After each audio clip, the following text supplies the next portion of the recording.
What is up, everybody? My name is Games James, and I'm here with another game from GameShed called Dead Frontier Outbreak. Now, this is a zombie RPG game, and I haven't played these before, and someone suggested them to me. I'm a little bit skeptical, but it's all narrated, so I'm not gonna be doing too much talking. But let's get right into this and see what it's all about. It started as a normal day, just like any other.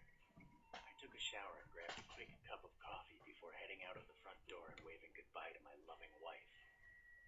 I jumped on board the bus, sat down, turned on my MP3 player, and promptly entered my usual daydream state. I finally arrived at my office building, headed up the 10th floor, and sat down at my desk to see a huge pile of paperwork. I sighed and got started. The scream coming from down the hall broke my concentration. I considered going to see what it was, but the thought quickly passed. Probably just another hysterical secretary overreacting to a spider. Just as I started getting back to work, something else grabbed my attention. I peered out the window into the street below, and to my astonishment, saw a scene of utter chaos. People fighting, even killing each other for seemingly no reason. By this time, some of my coworkers had gotten up from their desks and joined me in staring out the window. Alright, first choices here. Turn on the radio build to your cell phone, go down the hall, look at the TV in the conference room, sit back down and continue my work, go and grab another cup of coffee. That's funny. Looks like there's some zombies outside, some people. I need to go get another cup of coffee. I'm kinda tired. Alright, let's do the radio and cell phone. The radio began blurting out all kinds of information. It said that a new breed of virus had been discovered, one that would change its victims into a homicidal maniac. This virus was highly contagious and spreading rapidly. Their advice was to stay where I was, and that if I were to encounter an infected person, I should try to destroy their brain. At this point, I felt myself entering a state of mild shock. It was obvious that whatever was going on was serious, and that a significant percentage of the population were going to be killed or wounded over the course of the next few days. My thoughts quickly turned to my wife. Was she okay? What if these maniacs were near our home? Alright, take out my cell phone, try to call my wife, do neither, and stay in the office building. Don't call, just go home and see if she's okay. That third one's kind of a mean move. It's like, well, she's probably dead anyway. Just stay here, finish this paperwork, because it's all gonna matter in the long run. I need my job during the zombie apocalypse. Let's just go home. I knew that the phone lines would most likely be overwhelmed, so I decided not to waste time by calling. I headed straight home. I began to make my way through a series of corridors that lead to the elevator. On my way, I noticed a struggle out of the corner of my eye. I turned to see a disfigured man frantically clawing at and biting a young woman's leg. Blood was already pouring from her multiple wounds. The woman cried out for me to help her. Attack the crazed man, try to find someone to help Connor, leave the woman to her doom. That last one was also kind of a mean move. Just leave her there. I don't know. I'm obviously not gonna call 911. Hello, I need to hear within the next like 5 seconds. Someone's being attacked. I don't want to get hit myself, so let's try and find someone. I began to look for somebody to help, but all of my fellow coworkers seemed to be far more interested in saving their own skins. By the time I returned to the office, both the crazed man and the wounded woman had gone. I decided to continue to the elevator. I arrived at the elevator, but to my dismay, it seemed many other people had the same idea. I heard a ping, and the elevator doors slid open. In a split second, the large crowd of office staff pushed and shoved their way into the tiny metal box. Alright, the way they said push and shove their way into a tiny metal box, I feel like that's gonna have something to do with the story. I feel like if I get in there, I'm probably gonna die because if someone's infected, I'm gonna be in there, and we're all probably gonna die. So I think I'm just gonna get some exercise. Gotta work on this belly. On the stairs. I quickly made my way down the stairs to the ground floor. Sure, I was a little out of breath, but at least I saved time and avoided a potentially lethal situation. I eventually reached the ground floor and entered the lobby. The scene in front of me was one of extreme violence. The security team was desperately battling with a swarm of infected, and they appeared to be losing. I watched helplessly as a guard on the opposite side of the room was torn limb from limb. I noticed his gun lying on the floor just a few meters away from his dismembered corpse. Okay, I feel like if it's swarming with zombies, I'm not gonna want to run across the lobby. Feels like it's not my best interest. I'm gonna leave. I managed to slip away without any infected noticing and proceeded quickly towards the rear exit. I made my way through several corridors towards the back of the building.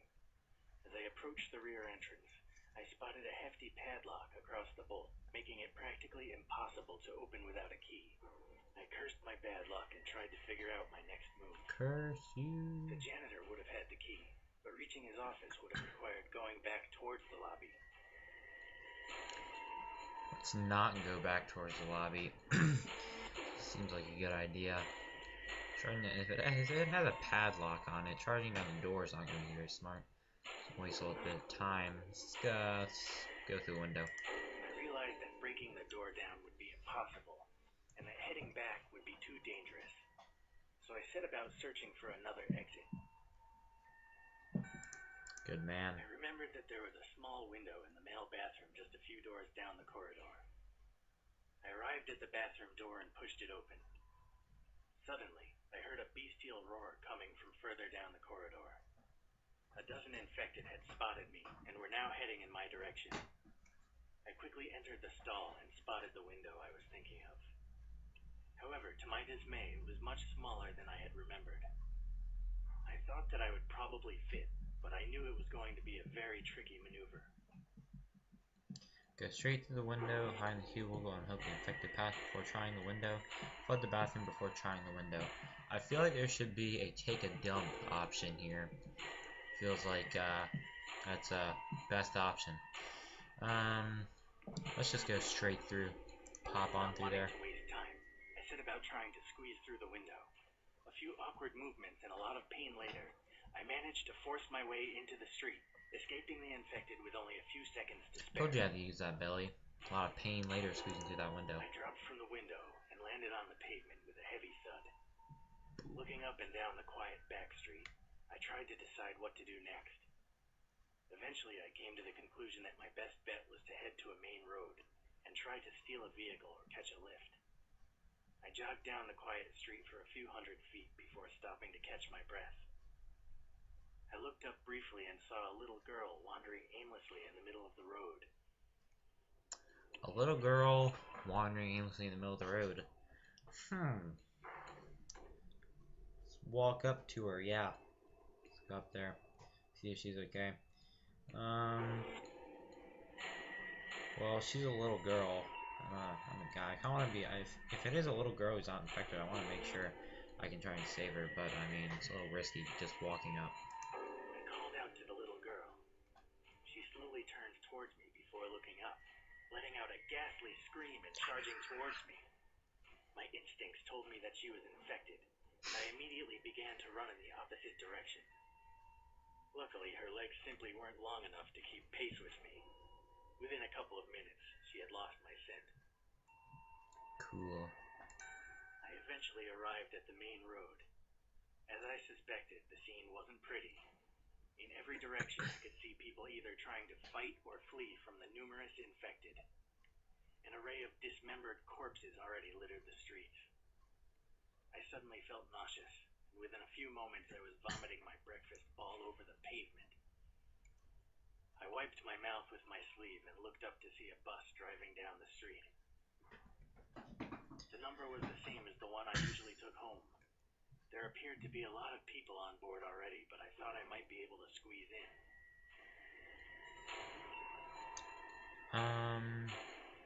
I think it's the same thing with like the elevator. If I get in, I'm probably gonna die. And run in the middle of the road to try and force the bus to stop. Let's just jump out in front of it. Wham! That's what would happen. Let's ignore it. I realized that getting on the crowded bus probably wasn't a good idea. If someone on board were infected, then there would have been no escape. Smart man. As I continued down the street, I noticed several groups of people. Just across the road was a group of men with rifles. They appeared to be having fun shooting the zombies rather than trying to escape.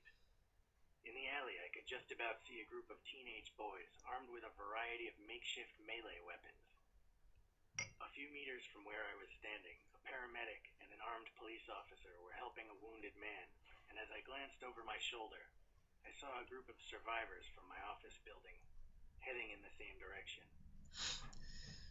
I decided that it was probably best to team up with other survivors. Alright, I think in this case, I'm not going to be with the bunch of rednecks with rifles.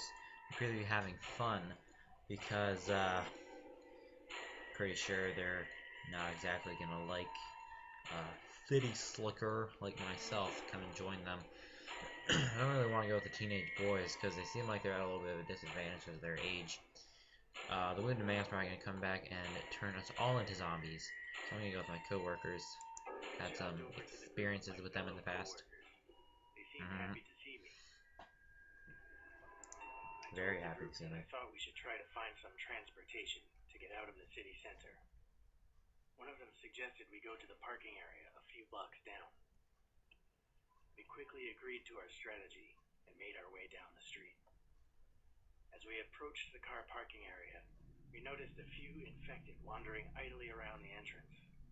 There was no real way to avoid them. Suggest we try running past them, suggest fighting them as a group, distract them away from the entrance so the others can get through safely, convince one of the others to distract them. Well, considering it's a garage, there's not going to be much room to run past them. Fighting them, his co-workers don't exactly seem very fit. Kind of wish I had chosen the rednecks now. I'm not distracting them. Too smart for that. Let's After some heated discussion, somebody from the group eventually stepped up. He began making such a noise as he could, running in circles around the infected. My plan worked and they began to follow him away from the entrance. The rest of us swiftly made our way inside and began to search for a suitable vehicle. We were so wrapped in what we were doing that we forgot about our brave volunteer. We never saw him again. Oh man, I feel kind of bad now. Oh. Wow, yeah, that makes me feel kind of bad. I think I'm going to stop the episode here, and I will continue it in the next one. Thanks for watching, and if you liked it, give the like button a little hug with the mouse, and I will see you in the next episode. Bye.